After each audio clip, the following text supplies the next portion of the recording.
Reels वाली बहू। प्रज्ञा को रील्स बनाने का बड़ा ही क्रेज है और वो दिन भर रील्स बनाती रहती है। खाते पीते घूमते फिरते घर में कॉलेज में रील्स बनाने के कारण प्रज्ञा पूरे कॉलेज में हाईलाइटेड है।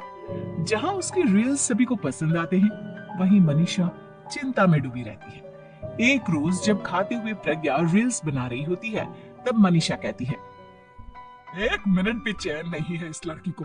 ये नहीं कि खाना तो आराम से खा ले, लेकिन नहीं, अरे थोड़ी देर रील्स नहीं बनाओगे तो आसमान नहीं टूट पड़ेगा। अरे मम्मी, इसी को तो कहते हैं डिटर्मिनेशन। तुम नहीं समझोगी ये सब का। भगवान, इस लड़की को सद्बुद्धि दे। जब देखो तब टेढ़ा बाका मुंह बनाती रहती है।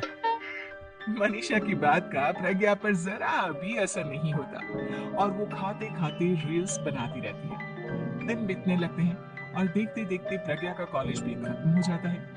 आए दिन कोई ना कोई मनीषा को प्रज्ञा की शादी करवाने का सुझाव दी जाता है। सब ठीक ही कहते हैं, प्रज्ञा की शादी कर देनी चाहिए। अपने घर के काम काज में व्यस्त हो जाएगी तो खुद ही ये रील्स और नाच गाना बंद हो जाएगा। मनीषा और प्रेम प्रज्ञा के लिए एक अच्छा लड़का ढूंढने लगती है और तभी विकी का रिश्ता प्रज्ञा के लिए आता है, जिसने प्रज्ञा को उसकी रील्स देखकर पसंद कर लिया था। अगले दिन विकी अपने माता पिता के साथ प्रज्ञा के घर पहुंच जाता है और प्रज्ञा साड़ी पहने हाथों में चाय की ट्रे लिए उनके सामने आती है। जब विकी को पसंद है तो हमें भी बहू पसंद है। बहन जी, आप बारात की तैयारी कीजिए। एक बार लड़का लड़की अकेले में बात कर ले तो अच्छा रहेगा। हाँ हाँ, क्यों नहीं। मनीषा विकी को प्रज्ञा के कमरे में भेजती है, जहाँ प्रज्ञा पहले से ही रील्स बना रही होती है। तभी विकी कहता है, आ गए आपके साजन जी। हमारे साथ ये रील्स कंप्लीट करती तो और भी अच्छा रहता। अच्छा जी, अब आ ही गए हैं तो बना ही लेती हूँ आपके साथ। दोनों मिलकर रील्स बनाते हैं। जब वी मीट और तुरंत पोस्ट भी कर देते हैं। फिर विकी कहता है, जब आप साड़ी में चाय लेकर आए तब मुझे लगा कि कहीं मैं गलत घर में तो नहीं आ गया। आप सही है। दोनों की शादी पक्की हो जाती है और शादी के दिन भी प्रज्ञा रील्स बनाने से चूकती नहीं। यहाँ तक कि बारात के समय भी नाचते हुए रील्स बनाती है। सभी लोग प्रज्ञा की तारीफ की पुल बांध देते हैं और प्रज्ञा नाचती गाती अपने ससुराल चली जाती है। सब कुछ अच्छा चल रहा होता है। प्रज्ञा यहाँ भी दिन भर हर चीज की रील्स बनाती रहती है। लेकिन कुछ दिनों के बाद जब सुनीता कहती है, बहू, ये रील्स के साथ साथ कुछ काम भी कर लिया करो। वैसे तुझे और क्या क्या बनाना आता है? मम्मी जी, वैसे तो सब कहते हैं कि मैं सब कुछ अच्छा बनाती हूँ, लेकिन मुझे लगता है कि मैगी अच्छा बना लेती हूँ। हाँ, कॉफी भी अच्छा बना लेती हूँ और मुंह तो सबसे अच्छा बना लेती हूँ। अच्छा अच्छा। सुनीता अपना माथा पकड़ लेती है और कहती है, बहू, कुछ खाना बनाना भी सीख लेती हूँ। मम्मी जी, मैं लंबी प्लानिंग कर रही हूँ। जल्दी ही मैं इतनी फेमस हो जाऊंगी कि मुझे पैसे मिलने लगेंगे। हम दोनों सास बहू राज करेंगे, राज। नौकर काम करेंगे और लोगों की तो लाइन लगेगी हमसे मिलने के लिए। तेरा दिमाग खराब हो गया है क्या बहू? हंसी मजाक तक ठीक है, लेकिन इस तरह घर नहीं चलते। जितना जल्दी हो इस घर के तौर तरीकों को सीख लो। प्रज्ञा मुंह घुमाकर चली जाती है और तुरंत उसी वक्त एक रील बनाती है। ये देख सुनीता का गुस्सा 7वें आसमान पर चला जाता है और विकी के घर आते ही सुनीता उसे सब कुछ बताती है। विकी भी अब प्रज्ञा की इन हरकतों से परेशान हो जाता है। तुम टेंशन मत लो मम्मा, मैं देख लूंगा।